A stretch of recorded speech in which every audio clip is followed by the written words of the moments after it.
అనేది ఫాస్ట్ గా రియాక్ట్ అవ్వాలి. అర్థమవుతున్నా? వైష్ణవి అక్కడ అమ్మాయి, మళ్ళీ అమ్మాయి ప్రెగ్నెంట్, అక్కడ ఇద్దరు 2 ప్రాణాలు, ఇక్కడ మళ్ళీ ఈ అమ్మాయి అపర్ణ, ఇక నిండు గర్భిణి ఈ అమ్మాయి.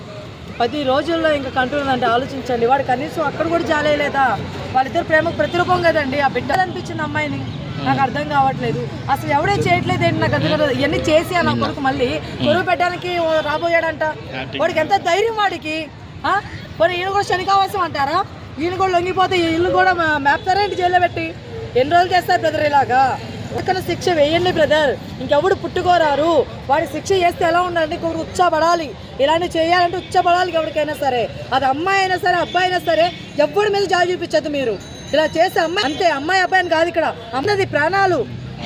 ప్రాణాలండి అక్కడ. మీకు అర్థమవుతుంది? అసలు పెళ్ళి చేసుకోవాలని భయపడుతున్నారు అమ్మాయిలైనా అబ్బాయిలైనా సరే. ఇలాంటి చూసి ఎంతకాలం ఇది, ఎంతకాలం అసలు ఈ మార్చి అనేది పెద్ద దరిద్రం అయిపోయిందండి. నేను ఇలాంటి మంది ఎప్పుడు చూడలేదండి.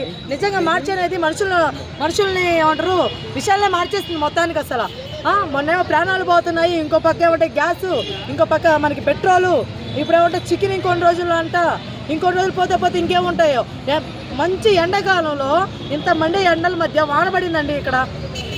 వడగాళ్ళు వాన ఏమైనా సంబంధం ఉందా చెప్పండి? రోజు రోజుకి మన పాపాలు నిజంగా పండుతున్నాయి. నిజంగా పాపాలు పండుతున్నాయి. కలియుగం అనేది నిజంగా స్టార్ట్ అయిందేమో అనిపిస్తుంది. 9 నెలలు తను మోసి 9 నెలల దాకా ఉంచి ఇంకా 10 రోజుల్లో డెలివరీ అవుతుంది అన్న టైంలో వాడు ఇంత కిరాతంగా చేశాడంటే ఎంత వరస్ట్ అని చెప్పాలి. వాడు అది కూడా ఏంటి లవ్ చేసిన వాడు. వాడికి ఈరోజు ఈ అమ్మాయి బోరు కొట్టిందంటే రేపు ఎఫ్ఐఆర్ పెట్టిన అమ్మాయి బోరు కొట్టదా చెప్పండి? నా కొడుకులు బోరు కొట్టదా? మొన్నటి దాకా వైష్ణవి కేసు ఇంతవరకు దానికి ఏమీ లేదు. మోషన్స్ అన్నారు, హాస్పిటల్ అన్నారు, ఇంక కొనుగురితో ఉన్నాడు. వాడు కొనుగురితో ఇంకా ఎందుకు పోలేదు నాకైతే అర్థం కావట్లేదు. వాడి కొనుగురు ఇంకా ఉందా? ఎవరో తీసేయలేదా? దేవుడు ఏం చేస్తాడో నాకు అర్థం కావట్లేదు. ఈ గవర్నమెంట్ అట్లా ఏమి చేయదు. కనీసం దేవుడు ఏదో చేయొచ్చు కదా. పోతాడని ఎదురు చూస్తానో వాడు పోవట్లేదు.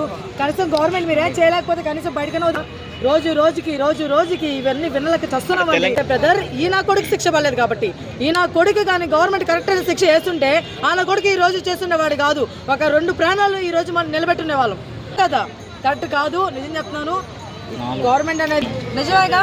గవర్నమెంట్ అనేది కానీ కింద దిగేసి ఫస్టే ఒకటి జరిగిన వెంటనే ఆ నా కొడుకుని కానీ ఆయన శిక్షలకు భయపడాలా? ఇంకో కూతురు అయినా సరే, అది ఆడపిల్లైనా మగోడైనా సరే, ఎవరైనా సరే ఇలా చెయ్యాలంటే భయపడాలి. ఆ విధంగా మీరు అది శిక్ష వేయాలని కోరుకుంటున్నాను నేను. గవర్నమెంట్ దిగండి సార్.